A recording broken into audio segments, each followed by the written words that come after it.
በአብ ስም በወልድ ስም በመንፈስ ቅዱስ ስም አንድ አምላክ በሚሆን ዛሬ ለእናንተ የሰሎሞን መዝሙር የሆነውን ምዕራፍ 1 ከቁጥር 5 ሰፋ ባለ መልኩ የምንተነትን ይሆናል።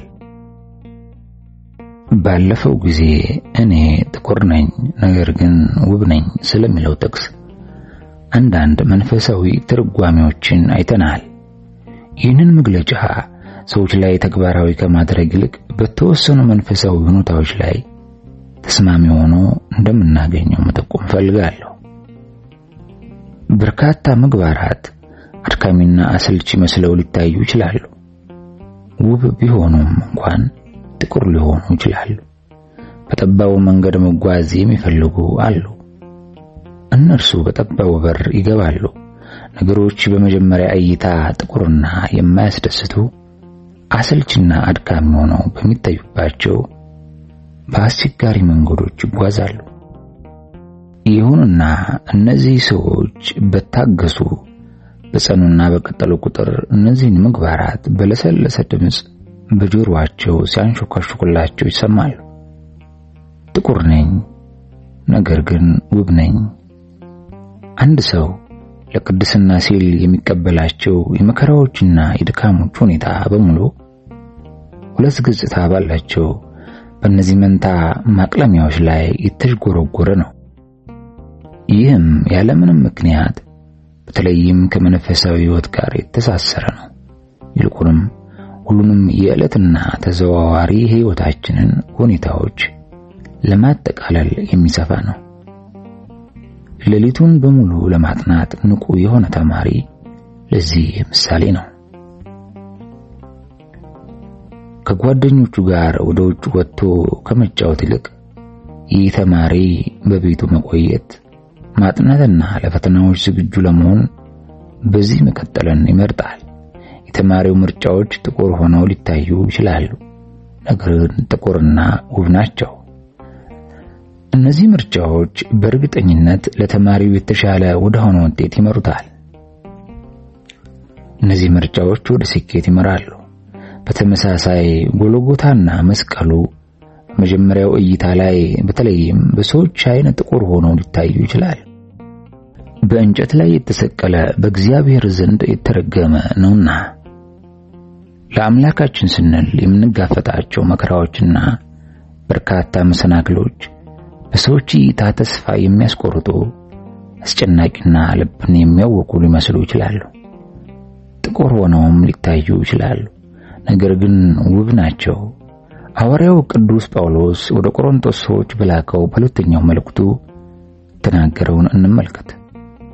ነገር ግን የኃይሉ ታላቅነት ከእግዚአብሔር እንጂ ከእኛ እንዳይሆን ይህ መዝገብ በሸክላ ዕቃ ውስጥ አለን። በሁሉ እንገፋለን እንጂ አንጨነቅም፣ እናምነታለን እንጂ ተስፋ አንቆርጥም፣ እንሰደዳለን እንጂ አንጣልም፣ እንወድቃለን እንጂ አንጠፋም። የኢየሱስ ሕይወት ደግሞ በሥጋችን ይገለጥ ዘንድ ሁልጊዜ የኢየሱስን መሞት በሥጋችን ተሸክመን እንዞራለን። የኢየሱስ ሕይወት ደግሞ በሚሞት ሥጋችን ይገለጥ ዘንድ እኛ ሕያዋን የሆነን ከኢየሱስ የተነሳ ዘወትር ለሞት አልፈን እንሰጣለንና። ሁለተኛ ቆሮንቶስ 4:7 ቁጥር 11። ዘወትር በሞት አደጋ ላይ እንገኛለን። እንዴት ያለ ጥቁር ነገር ነው! መከራ፣ ግራ መጋባትና መሳደድ አለ። እነዚህ ሁሉ ጥቁር ይመስላሉ። ይሁንና እነዚህ ሁሉ ወደ አምላካችን የሚመሩን አንጸባራቂ መንገዶች፣ እኛን የሚመሩ ብርሃኖች ከመሆናቸው ውብ ናቸው። ዘወትር በሞት አደጋ ላይ እንገኛለን ከሚለው ጋር የተገናኘው ጥቁረት የእርሱ ሕይወት በሚሞተው ሰውነታችን እንዲገለጥ ተብሎ ከተገለጸው ውበት በተቃራኒው ያለ ኃይለ ቃል ነው። በምዕራፍ 6 ላይ ቅዱስ ጳውሎስ ተመሳሳይ ጽንሰ ሐሳብ ያለው ቃል አስቀምጧል። እንዲህ ይላል: በክፉ ወሬና በመልካም ወሬ ራሳችንን እናማጥናለን፣ አሳቾች ስንባል እውነተኞች ነን። ያልታወቁ ስንባል የታወቅን ነን። የምንሞት ስንመስል እነሆ ሕያዋን ነን። የተቀጣን ስንሆን አንገደልም። አዘንተኞች ስንሆን ዘወትር ደስ ይለናል። ድሆች ስንሆን ብዙዎችን ባለጠጎች እናደርጋለን። አንዳች የሌለን ስንሆን ሁሉ የኛ ነው። ሁለተኛ ቆሮንቶስ ምዕራፍ 6 ከቁጥር 8 እስከ 10። ከእግዚአብሔር ጋር ባለን ሕይወት እንዳልታወቅን ሆነን ሞተዋል ተብለን ሐዘን ደርሶብን ድሆች ሆነን ምንም የሌለን ሆነን መምራታችን በእርግጥም ጥቁር ሊመስል ይችላል። ይሁን ግን ውበት እኛን ከቦናል። አምላክን የሚወድ እርሱ ጠባቡን በር፣ አስቸጋሪውን ጥቁር መንገድ በእርግጠኝነት ይወዳል። ከዚህ አስቸጋሪና ጠባብ መንገድ እጅግ ቃና ያለው መዝሙርና ጣፋጭ የሆነ ህብረ ዝማሬ አምላክን በሚወዱት ጆሮዎች ውስጥ እኔ ጥቁር ነኝ ነገር ግን ውብ ነኝ እያለ ሲዘምር ይሰማል፣ ያስተጋባል። የኢየሩሳሌም ቆነጃጅት እነማን ናቸው? አማኞችና የእግዚአብሔር ልጆች ናቸው። ኢየሩሳሌም ታላቁ ንጉሥ ከተማ ናት። እርሷም ሰማያዊቷ ኢየሩሳሌም ናት። አምላካችን ከሕዝቦቹ ጋር በሚኖርባት መኖሪያ ስፍራው ናት። እርሷ አዲሲቷ ከተማ ዘላለማዊ ሐሴትና ደስታ ያለባት ናት። የኢየሩሳሌም ቆነጃጅት በታላቁ ንጉሥ ከተማ ውስጥ የተወለዱና የሚኖሩ የተወደዱ የተከበሩና የተቀደሱ ነፍሳት ናቸው። በጎ ምግባራት የኢየሩሳሌም ቆነጃጅት በጻድቃን ከተማ የሚኖሩትን የእግዚአብሔር ልጆች በዓለም ውስጥ በሚያጋጥሟቸው መከራዎችና መሰናክሎች ምክንያት ልባቸውን እንዳያጡ ወይም እንዳይቸገሩ ለማበረታታት ትጠራቸዋለች። እነርሱም እነዚህ መከራዎች ጥቁር ነገር ግን ውብ እንደሆኑ ያረጋግጣሉ። ስለዚህ ጥቁር ነኝ ነገር ግን ውብ ነኝ የሚለው ሐረግ አስቸጋሪ ትእዛዛትን በአንድ በኩል መከራዎችና ፈተናዎችን ደግሞ በሌላ በኩል ሊያመለክት ይችላል። እነዚህ ሁለቱም ጥቁር ነገር ግን ውብ ሆነው ሊታዩ ይችላሉ። እንደመታገስና ሌላኛውን ጉንጭ መስጠትን የመሰሉ ምግባራት ለዚህ ምሳሌ ይሆኑናል። የሚረግሙንን መመረቅ እጅግ አስቸጋሪ ነው። በእርግጥም ፈጽሞ ሊታሰብ የማይችል ነው። አንድ ሰው ፊታችሁን በጥፊ ቢመታችሁ ሌላኛውን ጉንጭ መስጠት ማለት በጣም አስቸጋሪ ነው። ማንም ሰው አንድ ምዕራፍ ትሄድ ዘንድ ቢያስገድድህ 2 ምዕራፍ መጓዝም የማይታሰብ ነው። የሌሎችን ሰዎች ፍትህ ማጉደልና ስህተት የሆነውን ሥራ በትዕግስት ጸንቶ ማሳለፍ አስቸጋሪ ነው። በእናንተ ላይ ፍትህ ያዛባባቸውን እንድትወዱ መጠበቅ እንግዳ ነገርና ያልተለመደ ነው። በየዕለታዊ ሕይወታችን ሌላኛውን ጉንጭ እንደመስጠት 2 ምዕራፎችን እንደመጓዝ ጠላቶቻችንን እንደመውደድ ስህተት ያደረጉብንን ሰዎች ስህተቶቻቸውን እንደመርሳትና ቅር እንደማለት ያሉ ትእዛዛትን እንፈጽም ዘንድ ይጠበቅብናል። እነዚህ ሁሉ አዳጋችና አስቸጋሪ ትእዛዛት ሰብአዊ ክብራችንን፣ ሰብአዊ ፈቃዳችንን፣ የእኛነታችንን ስሜትና ማንነታችንን የሚነኩ በመሆናቸው የሚፈታተኑን ይመስሉናል። ይሁንና እነዚህን ትእዛዛት ምንም እንኳን እንደ ጥቁር ብትመለከቷቸውም ምንም ይሁን ምንም ውብ ናቸው። በእነርሱ መኖር ሰው ከፍ ይልባቸዋል። በዚሁ መሰረትም እነዚህ ትእዛዛት የሚያረካ ድምጽ እናንተ የኢየሩሳሌም ቆነጃጅት ሆይ እኔ ጥቁር ነኝ ነገር ግን ውብ ነኝ እያሉ ይዘምራሉ። ሰፊውን በር አንፈልግም። ተስፋ ያለባቸውና ቀላል የሆኑት መንገዶች አንመለከትም። ይልቁንም ወደ ትንሣኤው ለመሄድ ከጎልጎታ በቀር ሌላ መንገድ እንደሌለ ዘወትር ለራሳችን ለማስታወስ መስቀሉን ተሸክመን እንጓዛለን። ከክርስቶስ ጋር ካልተሰቃያችሁ ከእርሱ ጋር ታላቅነትንና ክብርን ለማግኘት ተስፋ ልታደርጉ አትችሉም። የዛሬዎቹ መከራዎችና ፈተናዎች ጥቁር ቢሆኑም ለሚመጣው ክብር ሊነገር ለማይችለው ደስታና ጥልቅ ለሆነው ውበት መንገድ ይጠርጋሉ። ስለዚህ ምክንያት ውብ ናቸው። እያንዳንዱ አድካሚ ሁኔታ፣ እያንዳንዱ መከራና እያንዳንዱ መስቀል እነዚህን ችግሮች ለአምላካችን ስንል እስከተቀበልናቸው ድረስ ውብ ናቸው። ሰብአዊ ፍጥረትን የሚያጋጥሙት ሁሉም የተለያዩ ፈተናዎችና ጥቁር የሚመስሉት ነገሮች አሁንም ውብ ናቸው። ሁሉም መስቀሎችና አድካሚ አጋጣሚዎች አሁንም እናንተ የኢየሩሳሌም ቆነጃጅት ሆይ እኔ ጥቁር ነኝ ነገር ግን ውብ ነኝ በማለት ያውጃሉ። ቅዱስ ጴጥሮስ ክርስቶስ በመስቀል ላይ የገጠመውን ጥቁረት ሲመለከት ፈርቶ ነበር። ኢየሱስ ክርስቶስ የሰው ልጅ እንደሚሰቀል ለእርሱ ሲነግረው ያንን አስቀያሚ ሞት እንዲያስወግደው በኃይል ለመነው። ቅዱስ ጴጥሮስ ውበት በደብረ ታቦር ተራራ ላይ ነበር ብሎ አስቧል። በዚያ ሆኖም ጌታ ሆይ በዚህ መሆን ለእኛ መልካም ነው ሲል አውጇል። ይሁንና ክርስቶስ የጴጥሮስን ትኩረት መስቀሉ፣ ስቃዩ፣ ችንካሮቹ፣ ጅራፎቹና የእሾህ አክሊሉ ጥቁር ነገር ግን ውብ እንደሆኑ የሚያመለክት እውነታ ቀይሮታል። በዚህ ምድር ላይ ያለነው ዓለማዊ ደስታዎችን ለመደሰት አይደለም። መጽሐፍ ቅዱስ ዓለሙንና በውስጧ ያሉ ነገሮችን እንዳንወድ አዞናል። ከዓለም ደስታዎች ራሳችንን ማግለላችን ጥቁርና ከባድ ሊመስል ይችላል። ይሁንና ይህም ደግሞ ውብ ነው። በህቱና ሎት የለሽ መሆንና ለዓለም ሞት ደስታዎቿን መናቅ ጥቁር ነገር ግን ውብ የሆኑ ተግባራት ናቸው።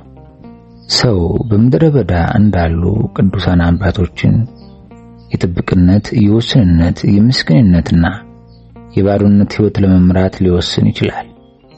ይሁንና በብህትውናና በምናኔ መኖርን መከልከልና ድሎት የለሽ ሕይወትን መምራት ዓለምን መናቅና ለደስታና ለምኞቶቿ መሞትን ራስን በብቸኝነት በማገልገልና በመቅጣት የማስገዛት ሕይወትን የሚመሩ ቅዱሳን ይህን ሁሉን ነገር የመተውን የፍጹምነት ሕይወት ይመለከታሉ። ጥልቅነቱንም ይረዳሉ። ወደ ትርጉሙም ጥልቀው ለመግባት ይሞክራሉ።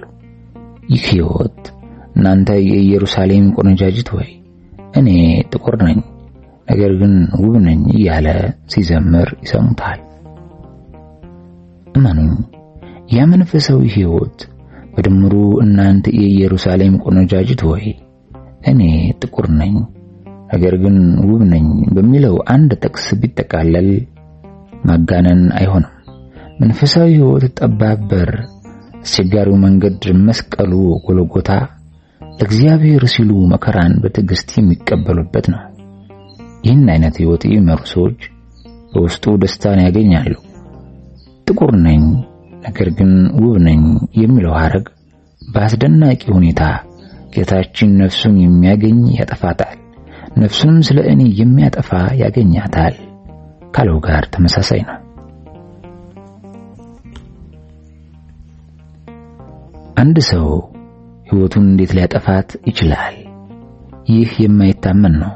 አንድ ሰው ሥርዓት የማይጠብቅና ግድ የለሽ ለደህንነቱም ግድ የማይሰጠው እንደሆነ ሰዎች ሲያውቁ ይደነግጣሉ። ይህን እንዳስፈሪ ጥፋት ይቆጥሩታል። አስደንጋጭ ነው። አንድ ሰው ሕይወቱን እንዴት ሊያጠፋት ይችላል?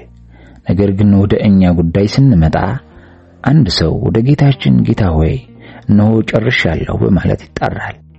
አምላካችንም ራስህን ለኔ ስትል ማጣትህ ውብ ነው በማለት ይመልስለታል።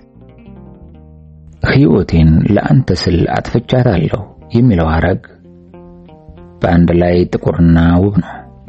ስለዚህ ምክንያት ነው ክርስቶስ ነፍሱን የሚያገኝ ያጠፋታል፣ ነፍሱንም ስለ እኔ የሚያጠፋ ያገኛታል ያለው። በክርስትና ውስጥ ራስን መካድ የመጀመሪያው ምግባር ሆኖ የምናገኘው ለዚህ ነው። በኋላ ሊመጣ የሚወድ ቢኖር ራሱን ይካድ፣ መስቀሉንም ዕለት ዕለት ተሸክሞ ይከተለኝ። ሉቃስ 9:23። ራስን መካድና መስቀሉን መሸከም ጥቁር ነገር ግን ውብ ነው። ራስን መካድ በውበት የሚጎመራና የሚያብብ ነው። አንድ ጊዜ ራስ ሲጠፋ እግዚአብሔር በእርሱ ውስጥ ይገለጣል። ራስ ሲሞት እግዚአብሔር በእርሱ ውስጥ ይኖራል። ራስ ወዳድነት ሲጠፋ ብቻ አንድ ሰው ንጹህና ቅዱስ ሕይወት ለመምራት ተስፋ ያደርጋል። እውነተኛ ክርስቲያናዊ ሕይወት በሞት ይጀምራል። በዓለም አይኖች ሞት ጥቁርና አስፈሪ ነው። ይሁንና ሞት የእውነተኛ ክርስቲያናዊ ሕይወት መጀመሪያ ነው። ያ እንዴት ሊሆን ይችላል? ከእርሱ ጋር ከሞትን ከእርሱ ጋር እንኖራለን፣ በጥምቀትም ከእርሱ ጋር ተቀበራችሁ። ቆላስይስ 2:12። የክርስቲያናዊ ሕይወት መጀመሪያ የሆነው ጥምቀት ከክርስቶስ ጋር መሞትና ከእርሱ ጋር መነሳት ማለት ነው። ስለዚህ እኛ ጥቁርና አስፈሪ በሚመስለው ከሞት ጋር ሕይወታችንን ጀመርን። ይሁንና ግን ውብ በሆነው በሕይወት እንፈጽማለን። ሞት ለዓለም በአንድ ጊዜ ጥቁር ነገር ግን ውብ ነው። በጥምቀት ጊዜ ሕፃኑ በቅዱስ ውሃ ውስጥ በሚነከርበት ወቅት የሚሰጥም እንደሆነ በማሰብ ማልቀስና መጮህ ይጀምራል። ይህም የማያስደስት ልምድ ይመስላል። በአንጻሩ በሕፃኑ ዙሪያ ያሉ ሰዎች ደስተኛና በሐሴት የተሞሉ ናቸው። ሕፃኑ ነጫጭ አልባሳት ለብሷልና ሰዎቹ ሕፃኑ ከክርስቶስ ጋር በመሞቱ ምክንያት ደስ ብሏቸዋል። ለዓለም ሞቷል፣ በጥምቀትም ተቀብሯልና በሕፃኑ ውስጥ ያለው አሮጌው ተፈጥሮ አሁን ሞቷል፣ አዲሱ ሰውም ተወልዷል። በእውነት ይህ ጥቁር ነገር ግን ውብ ልምድ ነው። በአንድ ጊዜ አስፈሪና ውብ የሆነ ነው። ቅዱስ ጥምቀት የኢየሩሳሌምን ቆነጃጅት ያበረታታል። እናንተ የኢየሩሳሌም ቆነጃጅት ሆይ እኔ ጥቁር ነኝ፣ ነገር ግን ውብ ነኝ። መከራዎችና ፈተናዎች በአንድነት ጥቁርና ውብ ናቸው። ኢዮብን ያጋጠሙትን መከራዎችና ችግሮች አስታውሱ። ሁሉንም ነገር አጥቶ ነበር። ልጆቹን በሙሉ ገንዘቡንም ሁሉ አጣ። ቁሳዊ ሀብቶቹን፣ ግመሎቹን፣ በጎቹንና ጠቦቶቹን፣ በሬዎቹን፣ ላሞቹንና አህዮቹን ሁሉ አጣ። የቀረው ምንም አልነበረም። እና ይህ ሁሉ መቅሰፍት ቢደርስበትም ኢዮብ ራቁቴን ከእናቴ ማህፀን ወጣሁ፣ ራቁቴንም ወደዚያው እመለሳለሁ አለ።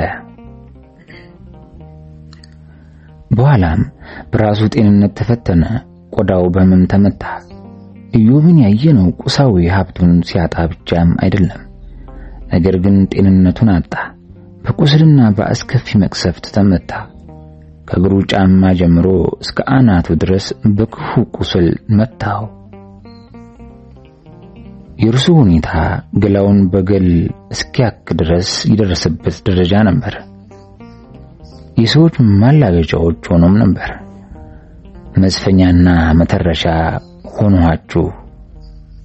የቁስል ክርፋት የራሱን ሚስት ከጎን መቆም የማትችልበት ደረጃ ላይ አድርሷት ነበር።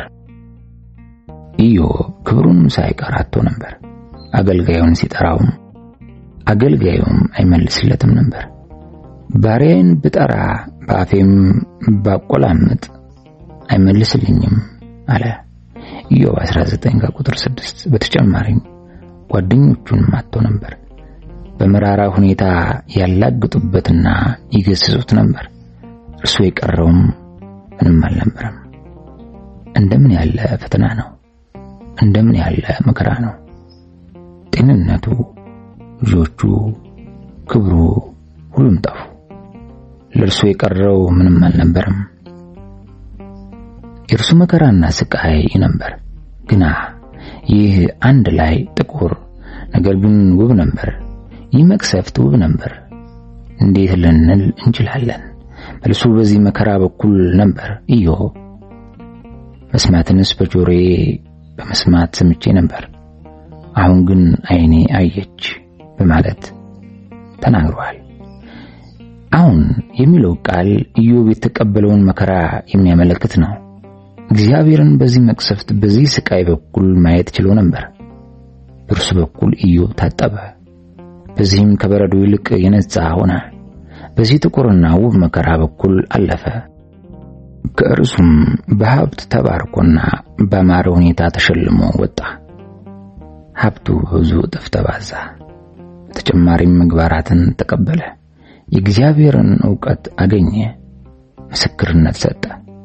እግዚአብሔርን በራሱ ዓይኖች ተመለከተ። መከራዎችና ፈተናዎች በጊዜ ጥቁርና ውብ ናቸው። ፈተናዎችና መከራዎች ወደ ፈተና አታግባህን ብለን ወደ እግዚአብሔር ያለማቋረጥ እስከ መጮህ የሚያደርሱን ጥቁር ናቸው።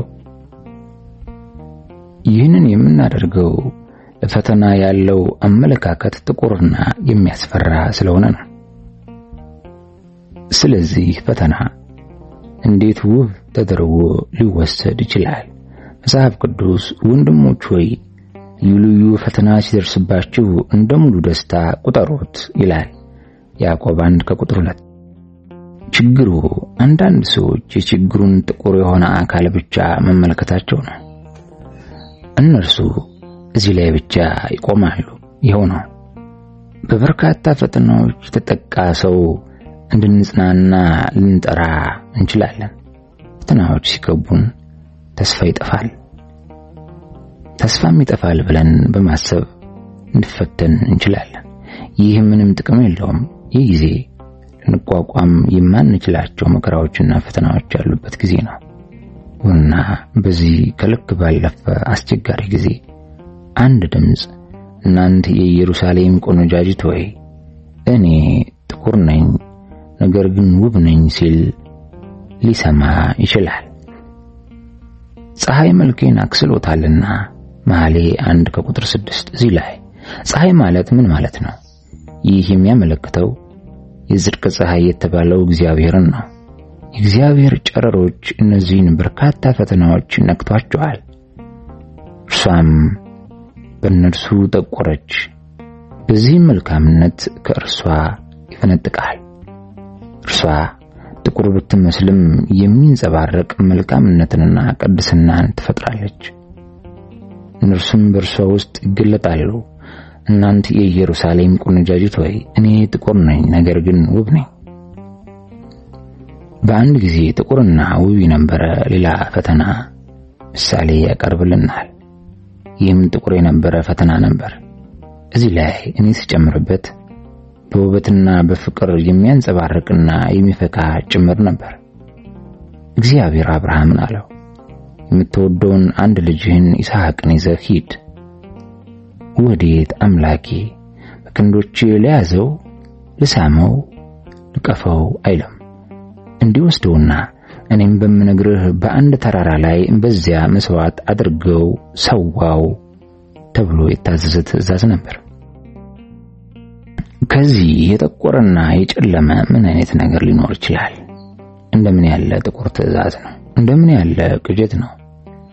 ለሳራ ሊነግራት አይችልም። ልቧ ሊታወክና ልትሞት ትችላለች።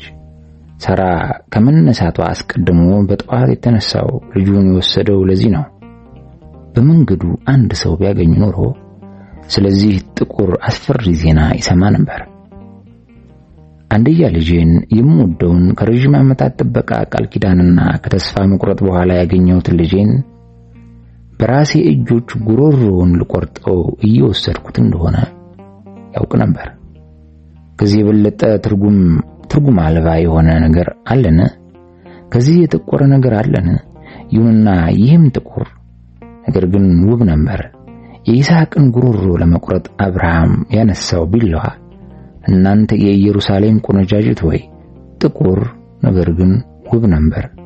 ይህ እጅግ ውብ የሆኑት ከመታዘዝ የፍቅር እምነት የመለኮታዊ ፈቃድና ጥበቃ የመስዋዕትና የድኅነት ምሳሌዎች አንዱ ነው። በአብርሃም እጅ ሊሰዋ የነበረው የይስሐቅ ምስል ከሚያስተላልፈው መልእክት ውበት የተነሳ በአብያተ ክርስቲያኖቻችን ውስጥ ተስሎ ይገኛል። ይህም ጥቁር ነገር ውብ ነው። አባት ልጁን ለመግደል ቢላዋ ይዞ ያለበትን ይህን ስዕል ማየት ለትናንሽ ሕፃናት አስፈሪ ሊሆን ይችላል። ይሁንና ምስሉ ጥቁር መስሎ ቢታይም አሁንም ውብ ነው። እንዴት? በመሰረቱ ከአንድ የሕይወት ልምድ በተገኘ ውበት፣ መንፈሳዊ ጥልቀትና ጥበብ ውስጥ በርካታ የትርጉም መሰረቶች አሉ።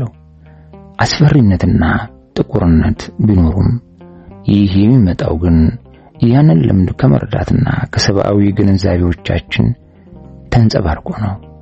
አንድ ፈተና በእግዚአብሔር ዓይን ውብ ነው፣ በእኛ ሰብአዊ ግንዛቤ ግን ጥቁር ነው። ደርስብን ከሚችል ከማንኛውም ፈተና የተወሰነ